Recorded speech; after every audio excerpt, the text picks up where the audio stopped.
আসসালামু আলাইকুম।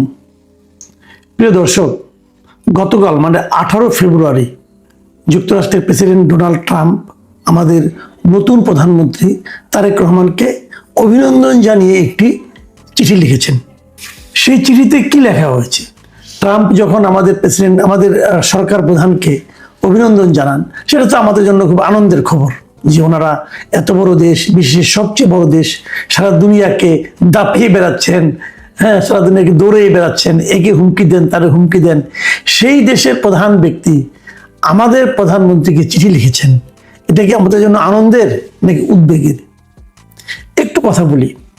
বিষয়টা হয়েছে কি, আপনারা জানেন যে ডক্টর ইউনূসের গভর্নমেন্ট যাওয়ার আগে, মানে বিদায় নেওয়ার আগে তড়ি ঘড়ি করে, মানে এত তড়ি ঘড়ি, এটা আর মানে এটা চিন্তার বাইরে, তড়ি ঘড়ি করে তারা যুক্তরাষ্ট্রের সঙ্গে একটা বাণিজ্য চুক্তি করেছে।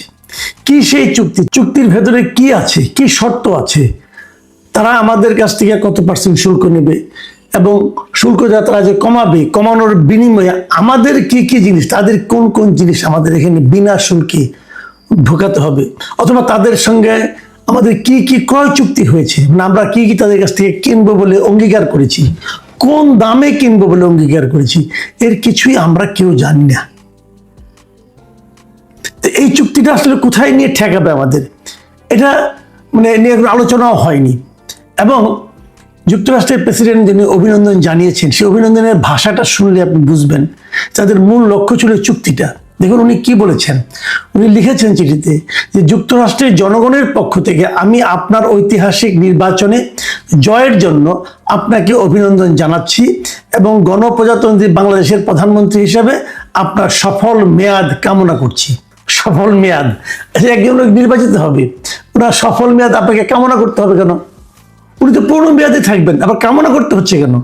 তার মানে এখানে একটা কিন্তু আছে যে আমি সফল মেয়াদ কামনা না করলে আপনি থাকতে পারবেন না, একটা হুমকি আছে। শুনেন আর কি বলেছেন উনি।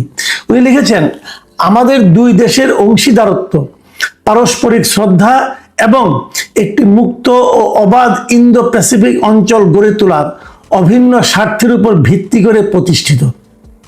মানে একটা মুক্ত এবং অবাধ ইন্দো প্যাসিফিক অঞ্চল গড়ে তুলতে হবে। মানে এই যে ভারত এবং চীন, এই এশিয়া প্যাসিফিক এরিয়াতে এখানে যে আপনার যে একটা সামুদ্রিক পথ আছে, হ্যাঁ, ভারত মহাসাগর, প্রশান্ত মহাসাগর, এই জায়গাটাতে, তো এইটা নিয়ে ওনার খুব আগ্রহ।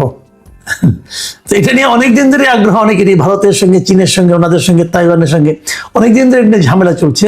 তো ওই জায়গায় আমরা যেন তাদেরকে হেল্প করি। আমরা কিভাবে হেল্প করবো? আমরা হেল্প করতে পারি যে আমাদের টেকনাফ, আমাদের সেন্ট মার্টিন, এগুলো যাতে তারা এখানে থাকতে পারে, ঘাঁটি করতে পারে, এগুলির মাধ্যমে। দেখেন এইগুলি নিয়েই কিন্তু আলোচনাটা হচ্ছে, অনেক দিন ধরে হচ্ছে। যা হোক, তারপরে উনি কি লিখছেন, যেখানে শক্তিশালী ও সার্বভৌম জাতিগুলো সমৃদ্ধি লাভ করতে পারে। উনি আরেকটা জায়গায় লিখেছেন, এটি হলো সবচেয়ে ইম্পর্টেন্ট আলাপ, যে মেয়াদ শুরুর এই সময়ে আমি আশা করি আমাদের পারস্পরিক বাণিজ্য চুক্তি বাস্তবায়নের মাধ্যমে বাণিজ্যিক সম্পর্কের গতি ধরে রাখতে আপনি আমাকে সহায়তা করবেন। এই চুক্তি আমাদের উভয় দেশের কৃষক ও শ্রমিকদের জন্য কল্যাণকর। তার মানে যে চুক্তিটা করা হয়েছে সেই চুক্তিটা বাস্তবায়নে তারেক রহমান সাহেব ওনাকে সহায়তা করবেন। চুক্তি বাস্তবায়নে লাভটা ওনারই হবে, ওনাকে, আমাদেরকে হেল্প করতে হবে, আমাদের দেশকে। এই হলো গিয়ে তার চিঠির ভাষা। কেন এই চুক্তিটা করা হয়েছিল ওই সময় তড়িঘড়ি করে, এটা নিয়ে অনেক কথা হয়েছে। কিন্তু যে এই চুক্তিগুলো তারা এমনভাবে করছিল যে বলতে পারতো, কিন্তু ডক্টর ইউনূস বলতে পারতো না যে আমাদের যাওয়ার সময় হয়েছে, আমরা এখন চুক্তি করব না, নতুন সরকার আসবে তারা চুক্তি করবে, তারা জানবে তারা কিভাবে দেশ পরিচালনা করবে। কিন্তু তা না, ওনারা অতি দ্রুততার সঙ্গে এই চুক্তিটা করেছেন। এবং বলা হয়ে থাকে, এই কথা সত্য মিথ্যা আমরা হয়তো পরবর্তী সময় বুঝতে পারবো, বলা হয়ে থাকে এই যে ইউনূস সরকারের প্রতিনিধি হিসাবে ডক্টর খলিলুর রহমানকে গুরুত্বপূর্ণ পদে, মানে পররাষ্ট্রমন্ত্রীতে আইনা বসানো হয়েছে, সেটা এই চুক্তিটার কারণে, যে বাণিজ্য চুক্তি বাস্তবায়নের জন্য, যুক্তরাষ্ট্রের সঙ্গে সম্পর্ক ভালো রাখার জন্য, অথবা যুক্তরাষ্ট্রের কাছে যে যে জিনিস, যে যে দাসখত দিয়ে আসা হয়েছিল সেটাকে যেন অক্ষরে অক্ষরে মানে পালন করা যায়, এই জন্যই ওনাকে সকল সমালোচনাকে উপেক্ষা করে ওনাকে পররাষ্ট্রমন্ত্রী বানানো হয়েছে। এরকম কথা আলোচনা হচ্ছে, কিন্তু সত্য মিথ্যা আমি বলতে পারবো না। আমিও দর্শকদের বলছি, আপনাদেরকে সত্য মনে করবেন না, সত্য না হোক এটি আমরা চাই, কিন্তু এই আলোচনাগুলো যখন উঠছে তখন আমরা কিভাবে এটাকে উপেক্ষা করব? দেখুন, আরেকটা কথা, মানে আসলে আমি মাঝে মাঝে ভাবি, এই যে ডক্টর ইউনূস লোকটা আছে না, এই ভদ্রলোক আমাদের দেশে এই 1.5 বছরে এত ক্ষতি করে দিয়ে গেছেন, এত ক্ষতি যার কোনো সীমা হয় না। একটা গণ আন্দোলন, যে আন্দোলন থেকে আমরা অনেক কিছু পেতে পারতাম, সেটা কিন্তু ধ্বংস করে দিয়ে গেছেন। স্টুডেন্টদেরকে ক্ষমতার লোভ দেখিয়ে তাদেরকে মন্ত্রী বানিয়ে স্টুডেন্ট অবস্থায় তাদেরকে মানে আপনার নানা রকম অনৈতিক কর্মকাণ্ডের সঙ্গে লিপ্ত করে দিয়ে গেছেন। তাদেরকে যে পলিটিক্যাল পার্টি বানিয়েছেন, তাদেরকে আবার ক্ষমতা শেয়ার দেওয়ার চেষ্টা করেছেন, উনি নিজে ভূমিকা রেখেছেন, এগুলি করেছেন।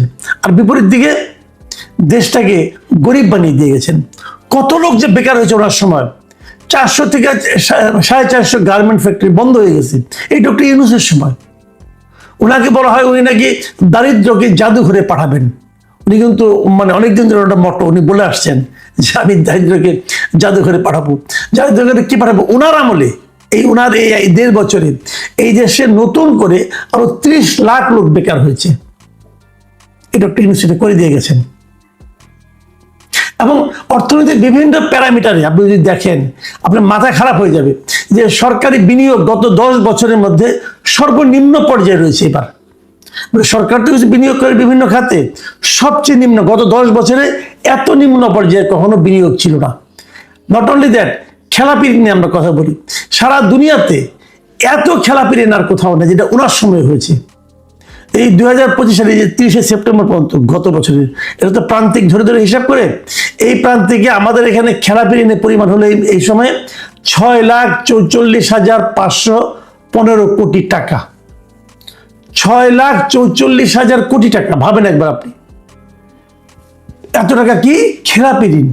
মানে লোকজন, এই ব্যবসায়ীরা টাকাটা ব্যাংক থেকে নিয়েছে, নিয়ে আর ফেরত দিচ্ছে না।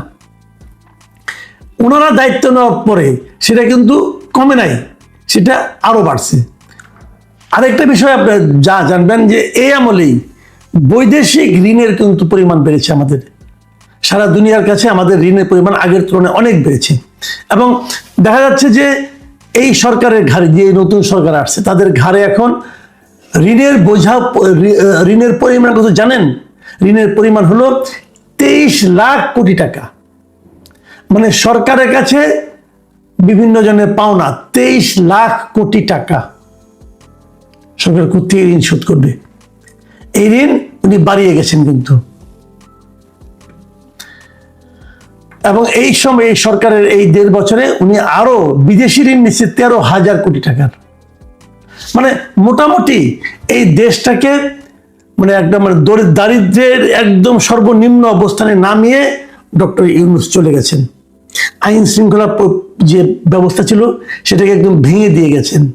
মবের সংস্কৃতি চালু করেছেন উনি দেশে, কিছু হলে মব রেলিয়ে দেওয়া হয়। আর ওনার কিছু চাটুকার ছিল, এই চাটুকাররা সারাক্ষণ বলতো যে ডক্টর ইউনূস মহান, উনি অনেক কিছু করেছেন, অনেক কিছু, মানে কি যে বলতো কি যে না বলতো এর কোনো হিসাব নিকাশ নেই। এবং সেই ধারাবাহিকতাকে অক্ষুণ্ণ রাখার জন্যই এখন ওনারই লোক খলিল সাহেব এখানে আছেন কিনা আমি এটা বলতে পারবো না।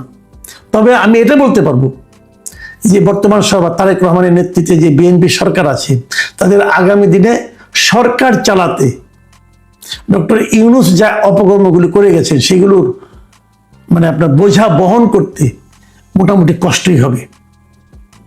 এবং যুক্তরাষ্ট্রের এই যে ঋণ, এটা কিন্তু কেবল অভিনন্দন জানানো না, ট্রাম্প কিন্তু একটা তাগাদাও দিয়েছেন যে এটা বাস্তবায়ন করতে হবে তাড়াতাড়ি।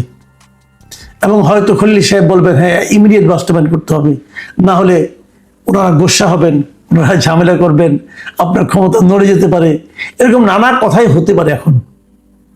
কিন্তু উনি যাই করুন, যদি উনি এটাও বাস্তবায়ন করেন এবং সে সময় সব শর্ত মেনে নেন, ওনাদের মতো করে চলেন, তাহলে সার্বভৌমত্বটা কোথায় থাকবে? তারেক রহমানের নির্বাচনী স্লোগান কি ছিল? যে সবার আগে বাংলাদেশ। সবার আগে বাংলাদেশ থাকবে তো? প্রিয় দর্শক,